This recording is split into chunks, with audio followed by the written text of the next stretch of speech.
Welcome to the Two Girls with Grief podcast, the holiday season edition, episode 4. We are your host. I'm Kendall Rogers. And I'm Rachel Dwyer. This is a special holiday series we will be doing every Tuesday in lieu of our regular episodes until January during the holiday season. So we know the holidays are a hard time for grievers, and we wanted to create a space to share, learn, and vent with each other during what can feel like not so jolly time. So this episode, we are covering how can you, as friends or supporters of someone who's grieving around the holidays, help them during this time, because it is such a lonely season. And I think a lot of friends and supporters of people who are grieving want to do something, but typically I think people think of physical things. And I don't want to speak for every griever out there, but I know from my own experience that it wasn't the physical things that I wanted around the holidays. It was more like these extensions of kindness from other people. And so hopefully the list here that we've compiled can kind of help jog some ideas on how you can support grievers during this time. Some of them are a little bit unorthodox. Some of them are probably things you've already thought of, but just to think a little more outside the box of this might be supporting a griever in a very hard time for them. Yeah, and obviously you know your griever best. So we're not saying we're the experts or this is for sure going to work on your person that you're trying to support. I think we see this as trying to get you out of like analysis paralysis where you're like thinking, overthinking it, what's going to help, what's not going to help. I don't want to make it worse.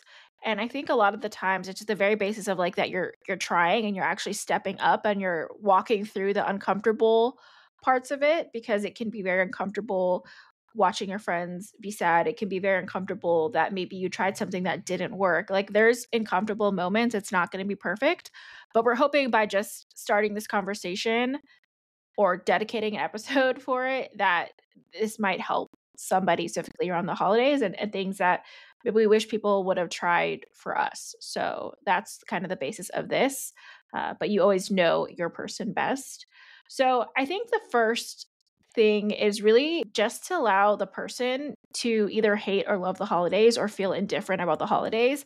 I think there's often times where you think you're being supportive of somebody and you're trying to basically force them to feel good about the holidays when that's something that they have to get to on their own and maybe never will quite get there. You know, I think it's such a different experience going through the holidays without the people that you want there most. And just, you know, that homey feeling, that comfortable feeling that you have during the holidays with your family. And if you lose loved ones, you know, it's so different during the holidays. Even if it's just like your best friend that passed away, you know, it might be the person that was like a sister or brother to you that you had traditions together. Like it changes so much. But I see so often that people feel like they can't just be sad over the holidays. They can't just hate the holidays or have any negative feelings towards it because other people are making them feel bad about that. You know, or if someone makes them feel bad because they love the holidays again. You know, I think it's also different if you have children, right? It's like sometimes you don't get that choice. You kind of just have to keep pushing because for the sake of your child, like you have other people to think about or just other family members. You know, there's so many different factors. But yeah, I mean, I think people are going to come into the holiday season with so many different feelings. A lot of people get very anxious going up to the holidays. So I think just allowing people to just feel how they feel, but allowing them a space to share that with you, to vent, and then try to be supportive of whatever they're feeling and not try to fix it, because you can't fix how someone feels about the holidays. There's not like a one-step fix to make someone just automatically be like, oh, I love the holidays again. It's so different. So I think you really have to just know that maybe you don't get it, but you're going to try and you're going to just be there and let them feel how they feel. I mean, I mentioned it last episode of like someone said they hate the holidays now, and they're sorry. And I'm like, you shouldn't be sorry, because that's how you feel and that's where you are. I like hope one day that's not where you are, but that's where you are. And that's where you should be allowed to be, because you lost someone that you loved and the holidays feel different. So I think that's just kind of a good mindset to go into it, of just be supportive no matter what they're feeling about it. Yeah, I think that's such an important thing to recognize, because I definitely was a hater of the holidays after my dad's passing, and it was stemming out of a hurt place. I hated the holidays and I hated everyone who enjoyed the holidays because I wasn't. It took time for me to kind of like come through a full loop. And that's why Rachel was like, it's going to be on the person to come to those terms on their own. Like you as a friend or a supporter can't expedite that for them. It will have to be in their own time, in their own way. But I feel like I've gone through all the feelings around the holidays, from loving them to then hating them, and then feeling indifferent about them, being like, if I just don't look at it or if I don't acknowledge it, it'll just go away. And I feel like for the first year, I'm actually feeling that little bit of a holiday joy again that I used to feel back when my dad was still alive. And I think that leads into our second one of once you can kind of identify how your griever in your life is feeling around the holidays, you can kind of help determine how you can help them find joy in this season. Sometimes there's nothing you can do is going to help them find joy, and that's okay because like we said, it's going to be in their own time. But for people who really enjoy the holidays, and it's a special time for them, because I think there is something to be said around the holidays of like people are more giving, and people are more kind, and people are more compassionate. And you see a lot of people donating to charities, a lot of people doing community and volunteer service work. So if they're having a hard time around the holidays and they're trying to find that joy, I think grievers or supporters of grievers and friends can be like, well, why don't you come with me to like the angel tree and we can like do a gift together, or something small that kind of brings back that little spark of like, this is what really the holidays are about. This is what the season is truly meant to be. Of course, like I'm as guilty as everybody else. I love the Christmas tree and I love the ornaments and the candles and the cookies. But I think at the core is also trying to remember that this is a season of community and this is supposed to be a season of love. And so trying to find those little moments throughout the season to help your griever remember like these are important aspects of life and they deserve that as much as other people who are receiving these kind things. You'll have to be a little like inventive and a little bit innovative on how you do that because it's going to be different for everybody and everyone's community is different, every griever is different. But those little sparks of joy and just little reminders that everybody anticipates this time of year the entire year long. So hopefully that ignites something of a spark of an idea for you. Yeah, and I think it can be different for anything. Like it can be that you make holiday cookies or that you go to a Christmas farm or Yeah. you go to a Christmas bar or do something that brings them joy that maybe isn't the thing that brought them joy previously, because you can't fix what's broken or just like Mhm. what's gone and totally changed. But I think you could help them find joy in one thing. And I think that's really a step in the right direction of just if you Mhm. can find joy in one element of the holiday season, I think that's a win. My thought is I don't want grievers to just hate the holidays now and always not look forward to this season, which is I think a big part of why we want to do this series. It's a Yeah. big thing that I'm doing in my own life of trying to reclaim the holidays in whatever way possible and trying to find joy every day. So I think just focusing on helping them add maybe one thing and try one thing, and there's not a remedy, so don't be scared to try something with them because you're not gonna just fix something, but if you can make them feel a little bit more joyous in a time where a lot of people aren't feeling joy, I think that's just a huge win. Even trying, I think, is a huge win, just trying to help them. Yeah, I agree. But going into our next point, we think that can be helpful for someone that's grieving during the holidays is the holidays, as fun as it can be for some people and full of love, all these things. Holidays is also a hectic time because Yes, very stressful. there's parties going on. You're planning all these different things, gifts, parties, maybe you're planning food menus, maybe you're hosting a There's party. expectations. Yeah, there's so many different things for the holidays that if you're grieving and you're already on the fence about even participating in the holidays, or maybe you're participating because you have, kids or whatever, other family members, people that rely on you, and you're like the person that does that. Yeah. It's so much harder to do when you're just freaking sad to organize or to do anything. It could also be an outlet for you to, like, put your grief for Yeah. other people where it keeps you organized, you don't think about anything, but even if that's the case, even if you're basically, like, ignoring the elephant in the room of your own grief and you're channeling organizing, it's still a lot, it's still stressful, so if you know a griever and you wanna help them with anything, like, if you're a family member, let's say it's like a partner that passes away. Maybe the other person that organized and made the food. So maybe now you're doing like a caterer or like you're distributing other family members to make food. Help try to take some of that stress away and that figuring out the situation for what the family parties are going to look like in the future and like the new normal. Like stuff like that is helpful, right? You're trying to help them figure out that stuff, whether it's figuring out like which family can host or maybe you want to start a new tradition as a family. Like helping them try to figure out or even just sit with and think about like what is going on and you help them distribute it to their other family members, right? Because it's just like a really busy time, but it's also so much organization going on behind the scenes, which it's so hard to keep that all together when you're sad. So I think if anything you can take off their mental load, even if you're like, "Hey, I'll give me your list. I'll go buy your groceries for you for the holidays." Like, stuff like that, I think helping them figure out their menu, like sitting down, being like, "Okay, I'm gonna make 2 mac and cheeses to help your family because you don't know how to do it." Maybe it's someone that passed away that was in charge. Like, there's so Mhm. many different ways you could do something to help their mental load during a time when you're trying to, like, figure things out. So, yeah, be creative, but I think you have to know someone to know, like, what is actually like, what's like, adding that mental load to them during the holidays, but I think it's such a great thing to just help someone function and function properly during the holidays.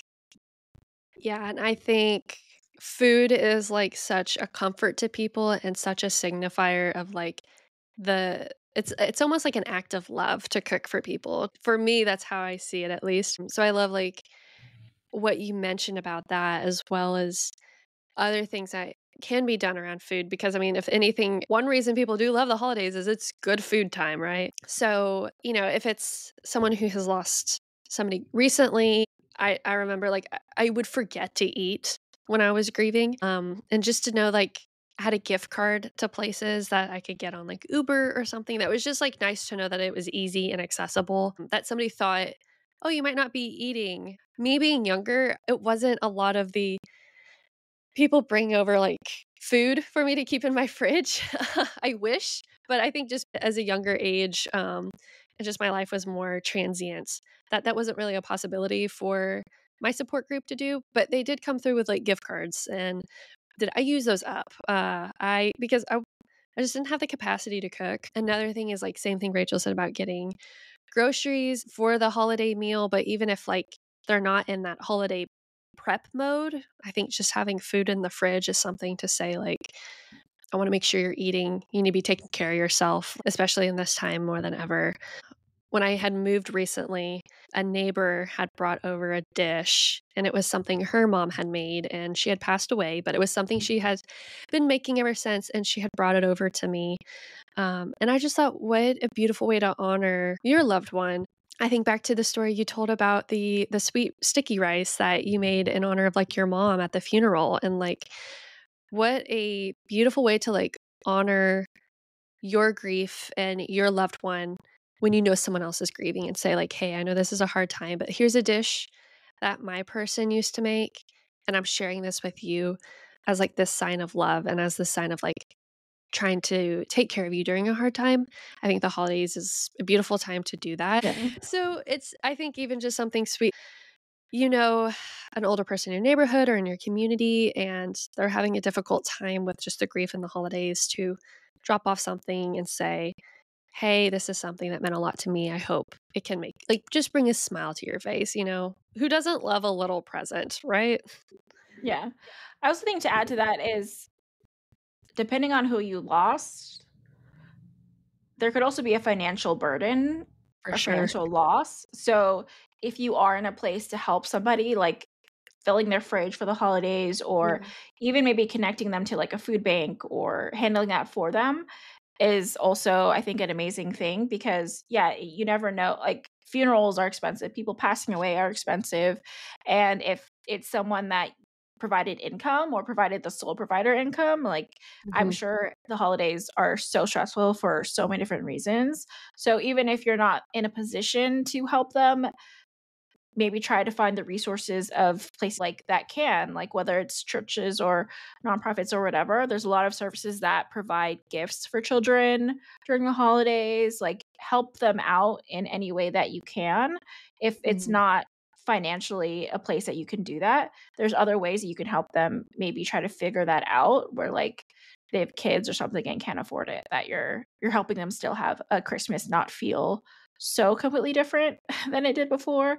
So yeah, there's a lot of different things that you can do to help somebody, and there's just so many different variations of things that happen when someone passes away. So obviously, you know your person, so figure out like what is most helpful to them. So, obviously, I think every family is different. Some families are more welcoming than others. I think it also kind of goes into Kendall mentioning that there's a lot of elderly people that might not have support systems or families around.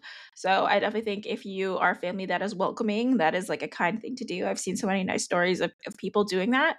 I don't think anyone should willingly be alone on the holidays. Like, you decide if that's right for you, but I don't think a lot of people don't want to do it as, like, a last resort, right? Like, you want to be long somewhere, even Yeah. if it's your choice to not. Uh, like I've mentioned so many times, last year, I spent it with my dog watching Hallmark movies, and I was happy, but that was my choice, and that was, like, years of doing different things where I'm like, "This is the happiest feeling for me currently." So, I chose that, and I mean, I don't think I'm alone when I'm with my dog because he's the best company possible, but yeah, I don't think people want to just do that by default. It's something you have to decide on your own. But I even last year, my friends invited me to make cookies with them, and it's something that they do around Christmas time where they make just a bunch of cookies. I don't even know if they give it away to people, I'm not sure, but they just They eat make, them for like themselves.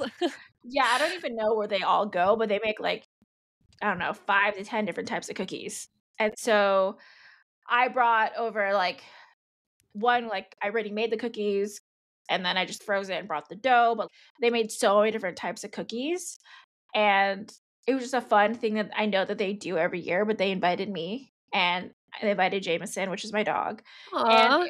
it was just, like, a nice tradition that I never had joined them on before, but I've known them for so long, and it was just a nice thing where it's like, I haven't done that before, but it was, like, a nice thing to be added to someone's tradition that they do as a family, and, like, eat a bunch of cookies and try a bunch of cookies, and that's where now I found, like, my new favorite holiday cookie is I think it's called a hot chocolate cookie, which is Yes, so you were delicious. talking about Yeah. this, and you need to share the recipe on our Yeah. Substack.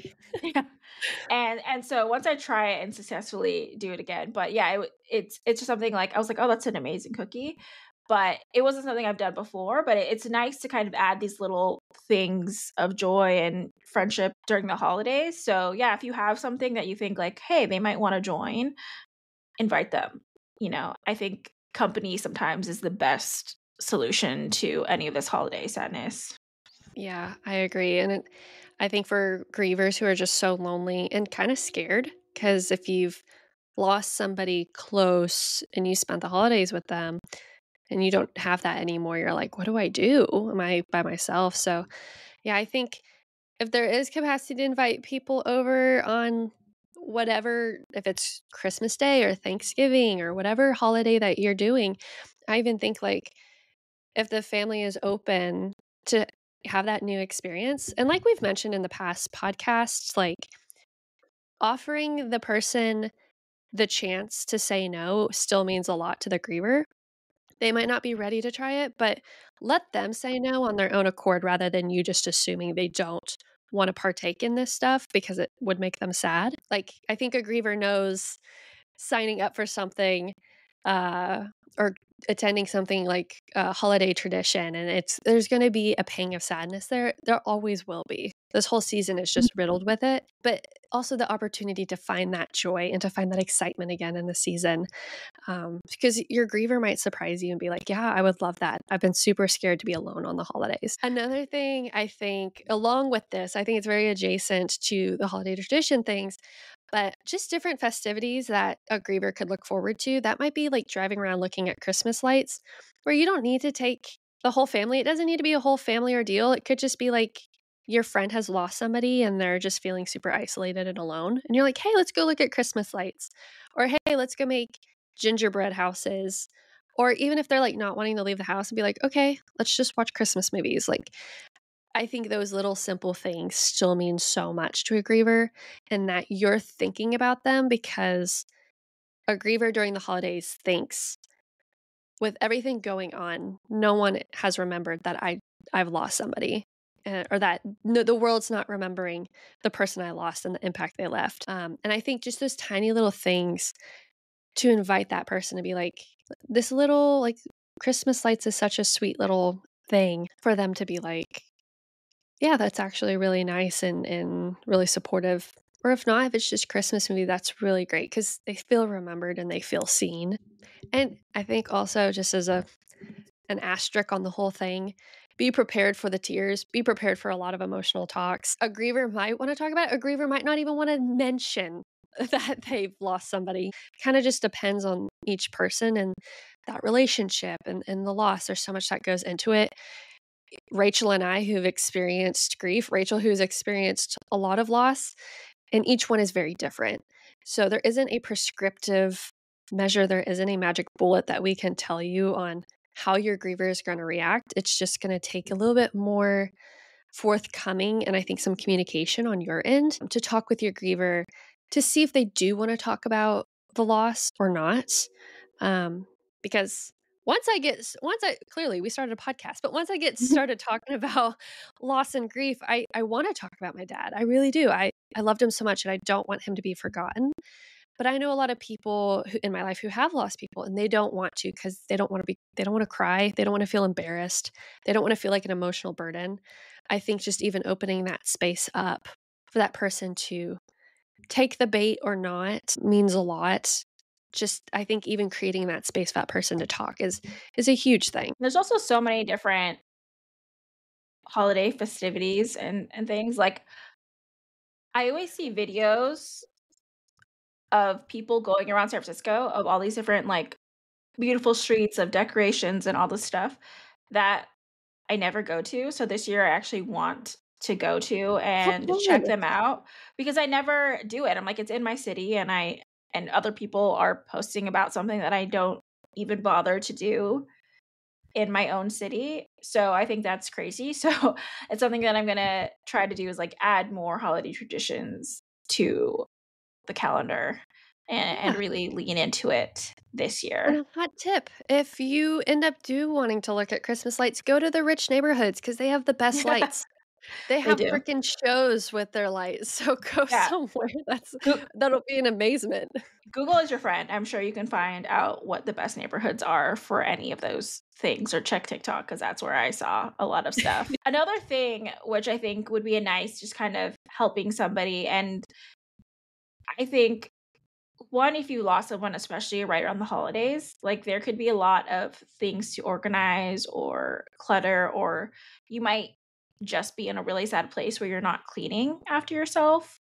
Mhm. So I think you know your person and know where they're at and how functioning they are right now. Like hopefully you know, but I think people also often hide that and don't share those things. They don't want people to know, but I think offering to, like even if it's, like, your gift to, like, "Here's a cleaning service. I like to start the new year with, like, a clean house," like, just offering it in a way that doesn't feel depending on how they are, where they're at, it could be a sensitive topic, but I think there's ways you can kind of work it in of, like, "Oh, I'm gonna do it. I love you. I want to help you also do this for the new year," or even just if you're not in a place to financially help somebody in any way, like you can offer to help organize their place or even help them go through some stuff. Obviously, I think actually getting rid of people's stuff that passed away is a very sensitive, hard Mm. thing that people may or may not be ready to. Like I still have a ton of stuff from Yeah, me my family too. members, and I go through it every now and then, and, like, sometimes I'm like, "Okay, I'll give this away," and then I, like, pick it back up, and it's You're like, "But I hard. can't." Yeah, like, I mean, this is my sister's sweater, Um, and I think it's a hard thing to do, but maybe even just, like, organizing, "Okay, let's maybe try to help you in some way." So I think for me, clutter was one thing, and not, like, super not, like, hoarding or anything like that, thankfully, but I definitely, like, sometimes I'd always be clean in public spaces, but, like, in my room, sometimes it's like you let things clutter, you don't put it Yeah. away, and I saw someone say, like, it really shows the state of your mindset, and it's something where I was like, "Ow," like, "Wow, call me out there." It's like you don't prioritize, like, your own space feeling clean Mm. or happy, and you prioritize, like, a shared space to be clean and happy for other people rather than, like, your own space that you spend your most time in, and I'm like, "Wow, way to hit me with that," you know? But, I think Yeah. it's one of those things where, like, you don't realize, like, I have so much shit, it's just clutter, and sometimes you just need a reality check, and watching a video talking about that, I was like, "Wow, tell me how you really feel." Like, that's just a that was a harsh reality. I was like, "Oh, yeah, I do that." I do let that happen. So, it's something where now I'm like, "No, put things away." And I just recently moved into a new room, and I have, like, not allowed, like, any clutter in this room. Like, I don't even have anything under my Oh. bed or anything. I do have another room that's just, like, clutter, but I'm The organizing clutter it. room. I'm organizing it though, and like actually like, okay, if I need to get rid of this or sell it or whatever. But in my actual space, I'm like, this is not going to be a cluttered space. It's going to be like my safe space where I keep clean and organized. So Yeah, I think that's one huge thing that kinda I had a reality check on when I was grieving. I think I was the same way, very cluttery, which is funny that I was, like, cluttery in my own life, but it was very easy for me to go to, say, my sister's apartment and just start cleaning things for her, and not out of a place of judgment, but out of a place that, like, I know sometimes it's easier when someone can come in and give you a jump start because it's hard to do that for yourself sometimes. And I think like having grace and forgiveness in I think in this time in space in general, I think we just look at digital media all the time and like look at people with very perfect lives and always clean houses and it's like, man, why am I not like that? Well, for one, if you're grieving, that's very difficult to do. You're yeah. already not motivated. In some senses, sometimes you're not even motivated to get out of bed, much less do a load of laundry. And so I think, like, as a friend, like, if that is something you have the capacity to do, if you have the time or if you have the means, whether it's to give them a gift card to a cleaning service or if you just go over and just do a load of dishes or a load of laundry just to help them feel refreshed and have a little jump start. I had a friend come over for me and she like organized my whole pantry for me and she loves it. She like loved organizing and she was like, "No, I really enjoy this." I kept apologizing. I was like, "I'm so sorry. Just like I'm really crazy right now and I don't have the time." And she's like, "Stop apologizing. I want to do this. This is me trying to show love to you." And I had to like really let that sink in that this is her trying to help me and me allow that help in. So sometimes it's easier as a friend or a supporter of a griever to do this for them, but also acknowledge like the griever might be insecure and embarrassed about that. And that's okay. That will happen. Along with the same lines is helping if your griever has kids, if your griever has pets, helping them with them. Sometimes, like a griever, sometimes they want to clean their house and they can't because they got kids or they have pets. And they're like, I can't clean because it's chaos and it's dirty all the time. Sometimes just being like, hey, I'll take your dog to the dog park or I'll take your kids to the park and let them play. That way you have some time for yourself to just kind of like self-care, reset, clean, do whatever you need to do. Maybe it's run errands, but allowing that griever to have time without that extra burden of responsibility of little people or a pet. Um, and I think like that freedom to just kind of decompress and do whatever they need to do in that time. Because sometimes it's like, oh, I've got papers I have to read. Like I have logistic legalese I have to work my way through. Or sometimes they're like, I just really want to watch a show without kids yapping at me. Or they want to have like a cry sesh and they want to Yes. like break down and they don't want to do it in front of their kids or other family members. Yeah. Or sometimes there's days that you might just need to lay in bed. I do think Yeah. it's something you have to check yourself that you don't stay there.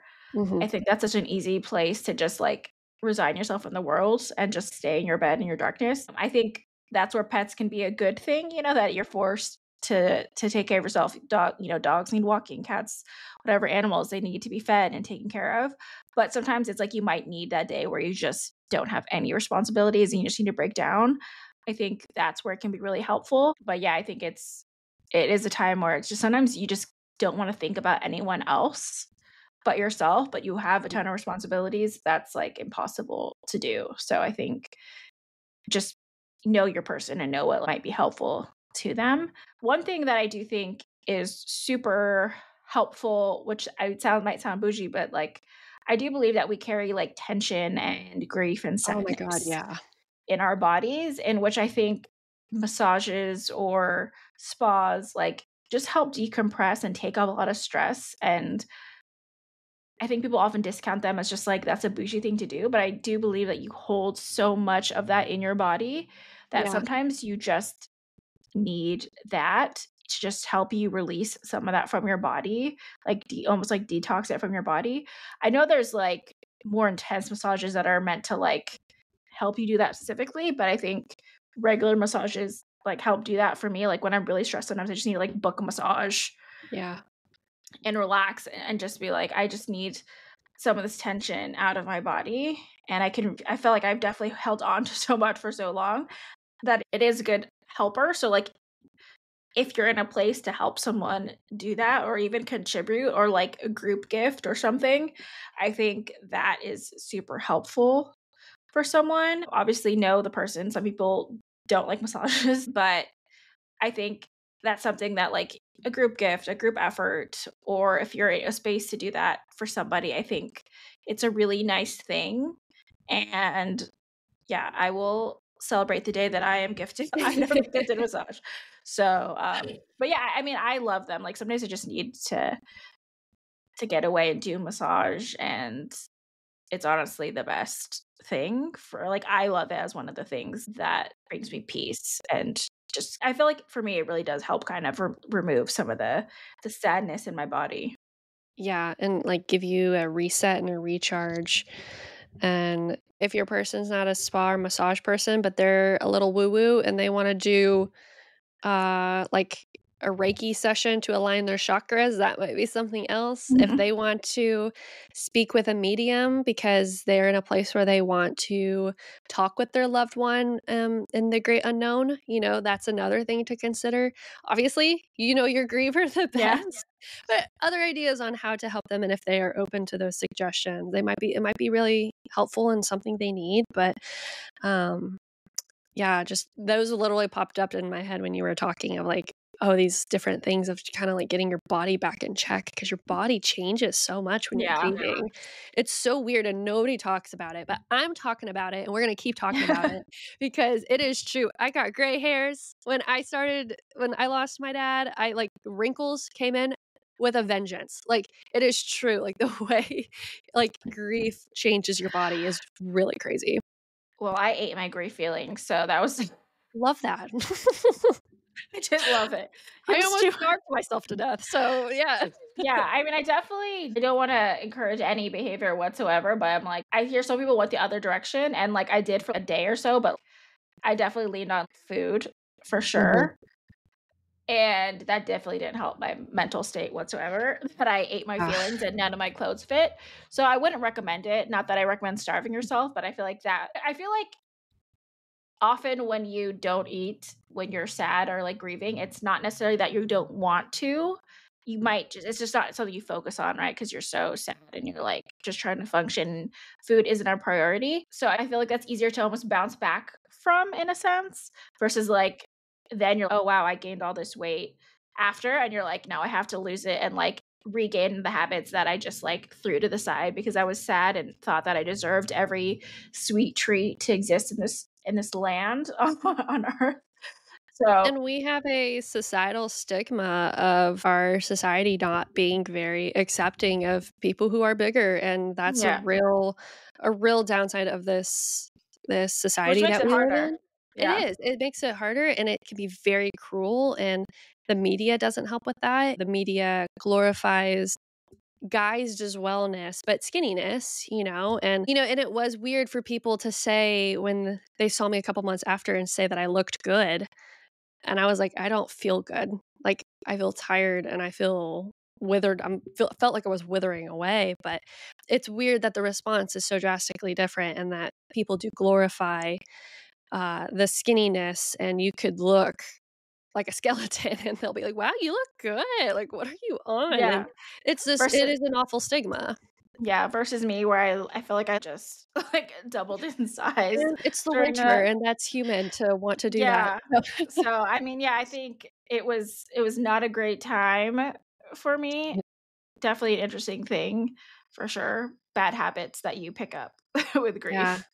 and I think there's something to be said about people are gonna say off the wall things to you when you're grieving, Oh, and yeah. probably not friends of grievers, this is what the episode is for, but as a griever, people say some weird things to you, and they're coming from a place of wanting to be helpful or thoughtful, but sometimes it's like that's only kinda putting salt in the wound. Sometimes, like, I was hearing a lot of, narratives around religious connotations of things, and I was like, "That's not helping me right now because 'cause I'm really mad." Like, I was really mad at the world, and I was really mad at anything I could blame, and that included religion, and for people to say that those things to me out of a kind place did not settle well with me, but unfortunately, I'm so sorry, grievers, I don't think that's gonna change. I think our society is just really hard and cruel. They don't understand grief and they don't understand grievers and the plight that you're going through, much less these physical attributes that are coming through in grief, whether that is that you are gaining weight or you're losing weight. People are going to make comments about that and they shouldn't. And I'm sorry that they do. That's really upsetting, as both Rachel and I have experienced. But you are just trying to survive and you're doing the best you can. So, True. F Oh, them. yeah. But I do think it is one of those it's that fine line, right, of, like, how do you help someone where you see them going in either direction Right. and it not be like, I do think people can be healthy at different sizes, Yeah. but I do think it's, like, if you're normally not someone that's super, super skinny or you're not someone that is a bigger size and you do after, like, a traumatic experience, it's, like, it is really hard sometimes to, Yeah. like, notice it on either spectrum of yourself and to have Yeah. someone that's just like, "Are you doing okay?" Because, like, are you actually taking care of yourself of either direction that you go in? And I think Mhm. it's such a sensitive topic, but at the same time, it's like, my mom was that person for me. Oh, yeah. Like, I remember she was dying of cancer. She was like, "This is the biggest you've ever been." But she was, like, worried about me. It wasn't like she wasn't, like, super naggy about that stuff, but it's just Mhm. like, you're not going in a healthy place, and I think it was just, Yeah. like, the burden of losing my dad and then my sister, it was, like, one of Yeah. those things where she's like, "I've never seen you this big before," and, like, I just still worrying about me when she was, like, dying, Yeah. Well, and as a And mom, she's worried about your health and yeah, probably worried about, "Oh my god, I'm going through this. I'd hate for my own daughter to have to go through this." yeah, and it was just polar opposite kind of stuff, and, like, Mhm. ironically, I feel like and I've talked about it in previous episodes, and I went to a psychic medium where I was I asked, like, my mom would be present in dreams, but not present, like, she wouldn't talk. She'd just be there, like, sitting, but, like, in silence, and I asked, like, "Why does that happen?" And he said, like, "You're mad at her, and she's not ready to talk to you yet," and, like and I was mad at her for so many different things, Yeah. but the first thing she said to me in a dream was, like, "You're letting yourself go again," basically, it was in the dream, and I was like, "That is such a mom thing to say," and I'm like, "Wow, the first thing that comes through in whatever realm this is, like, the message." Just, like, that message, and I'm like, "That's so my mom." Mhm. But it's like it is one of those things where it's like, it did help kick me back into taking care of myself Mhm. because it was just one of those things where sometimes you're just trying to function and it's so easy to just justify that stuff. And like it was really like my sister passed away, like that's when I really started gaining a bunch of weight during a certain time because I was just so sad. And then not even like a year later, my mom got diagnosed with cancer.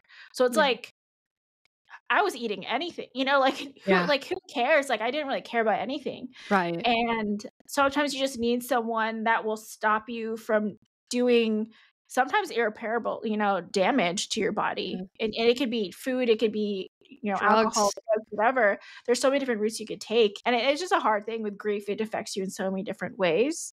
Yeah. But yeah, for me, that was something that actually helped me, but it's like a random person saying it to me, I'd be like, "F you," like, Yeah. "Don't say that to me," but it was like for my mom, she was actually worried about me and my Mhm. actual health and taking care of myself, so for that, I could accept it and take it, but, like, from someone else, but I wouldn't I wouldn't recommend talking about someone's weight either way during the holidays. Yeah. So that's a total side tangent we went on. I I wouldn't think recommend that for the holidays. yeah, so with all that said, tangents Yeah. aside, but, that's something to be said, like, you as a friend or you as a supporter, someone who's grieving is recognizing these things that maybe the griever is not even recognizing within themselves because 'cause they're just such in a sad place, and I think, like, with careful conversation and truly an open heart and say like, "Hey, I wanna make sure you're getting not only, like, the care, if not, like, trying to provide them things, but mental health care as well." A lot of grievers are very hesitant to start therapy. It's truly something they have to come to on their own accord when they're ready, but I think, like, also as a friend, as a supporter, you could be like, "Hey, I wanna pay for your first 3 sessions. Like, call me up," or, "Here's a gift card," or I've already paid for the services on this site. Here's the sign in. Like, I think those are good attributes to show that you care and you want to make sure that they're getting mental health services that they need and that you as a friend and you as a supporter, I'm going to go out on a limb here and say that I don't think all of y'all are therapists. I think a lot of y'all are like maybe normal people like me and Rachel. And you as a friend and a supporter, you don't have the capabilities or the capacity to provide those therapeutic services. You might not be trained. It does take a skill set, both in an education sense, but also an emotional set. And so I think, like, just saying, "Hey, I wanna help you and I wanna be there for you. If you need these extra support services, whether that's therapy or just talk therapy, support groups, whatever that might look like would be a good just a gentle nudge in the direction." And they might not take you up on it, and that's okay. I think just be patient and just say, "Hey, this is on the table, and I wanna do this for you." Yeah, and I think that can be, like, trying to help them join, like, support groups or different type of groups. I think sometimes people do need that little nudge of just, "Hey, I don't think you're heading in the right direction," or, "Hey, you just seem like you're XYZ, and that seems out of character for you." I think that type of stuff it's important to take note of because I think people avoid those awkward things and those awkward conversations. You don't wanna make it worse, you wanna help, and sometimes a lot of people just let that pass, and sometimes I know that can lead to other things, but I think part of you caring about someone is just, like, willing to take that risk of caring so much that you're gonna try to help them, and it's up to them to accept it or not, but it's like at least you tried to help them, and I think that's important, and it might be your mom showing up in a dream and talking to you, or it could be someone else. I think that's also the part of, like, grief support where it falls short a lot is just people not wanting for it to be awkward, and I think at the end of the day, if you tried, like, that's so important, like, as long as you tried, it's not gonna be perfect, there's no solution, just try something, and I think hope even if it doesn't go well maybe that time, like, I think it might take time for someone to be like, "I really appreciate that you did that," and it might take time for them to heal or process or do something to appreciate it, but at least you know on your end that you tried to help them get help in some way, shape, or form, and I think that's important. Yeah. And that kinda leads to if you're in a place to or even just, like, you can do it on a low budget is, like, plan a trip with them, and maybe you're also in a place where you don't spend holidays with your family or you do different things or maybe they're out of the country. So maybe you with another friend that needs support is that you go do a fun trip together or you go do a day trip or you go do a weekend trip. Something fun with your griever friend, I think, is a great support, and some people just will never return to going back to the holidays in a normal way, or in a quote unquote normal way. It might never ever reach that, and I think having people that you can share that with or share that experience with is really nice. I mean, I even think of like earlier this year for my birthday, I visited my friend in North Carolina and we did a road trip through Georgia and went to Smoky Mountains, the Blue Smoky, is that what it's called? I think the Smoky Mountains. And we stayed at a cabin and we just like honestly read the whole time that we were there. We just read, there was a fire, and it was such a perfect thing and something we were both happy with of just like, we love road trips, I love seeing new places, and we did some workout classes while we traveled and, we read books, and it was just like the perfect trip of just like of doing those things. I like trying to be active during trips and trying new classes in different cities, and like we brought books, like, and we went to different bookshops. Like it was just a very amazing trip to do, and that was like very therapeutic to me. And we drove through so many different nature places, and it was just like a nice healing trip and just kind of a good resetting trip, which really appreciated. So it doesn't even have to be a trip that maybe it's going to happen during the holidays, but I think it's something that helps people look forward to something when maybe you have a hard time looking forward to anything. So I think even just a special day, spending in nature or something, I think making someone feel special when they might not have people that are making them feel special anymore is Yeah. just a really nice thing.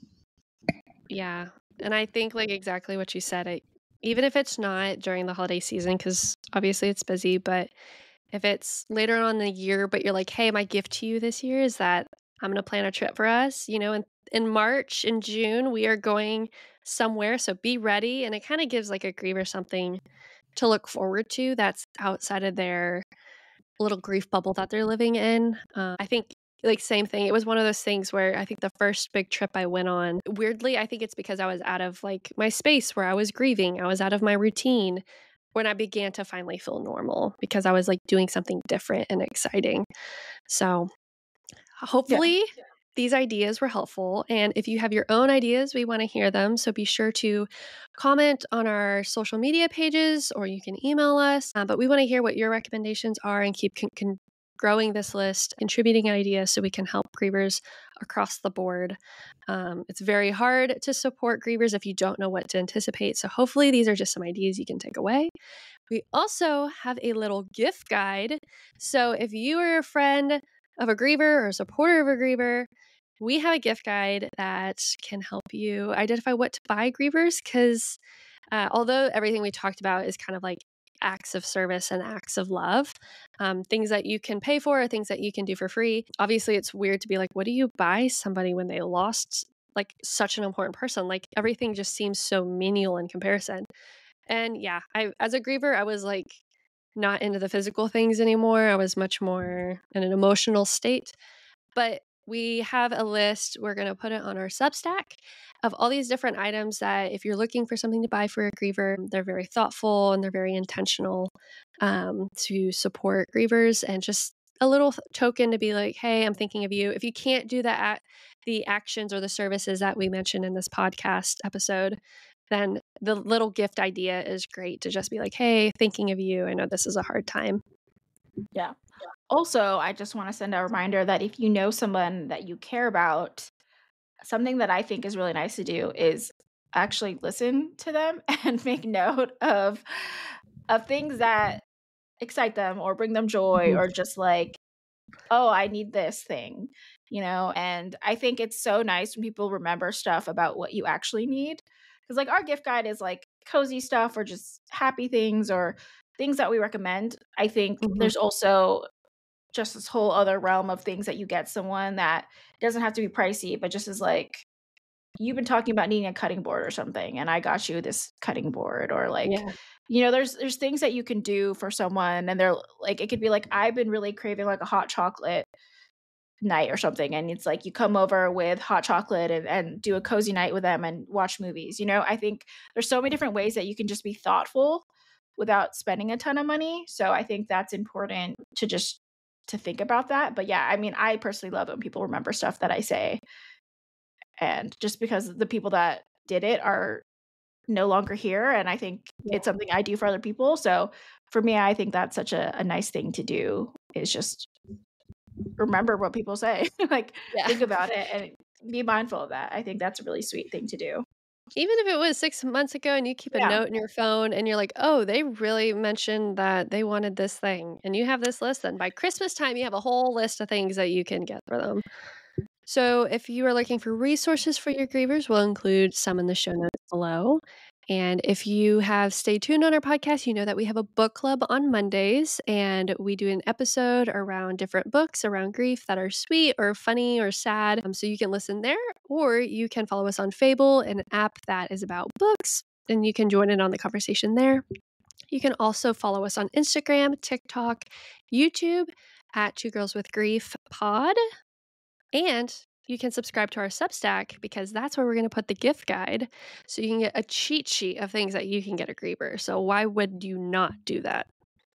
exactly. And it's free. Currently, at least, Free. it is free. And you can also join our Facebook group, which is also free. We just wanted to create a space for people to share, especially around the holidays, just to provide support, events.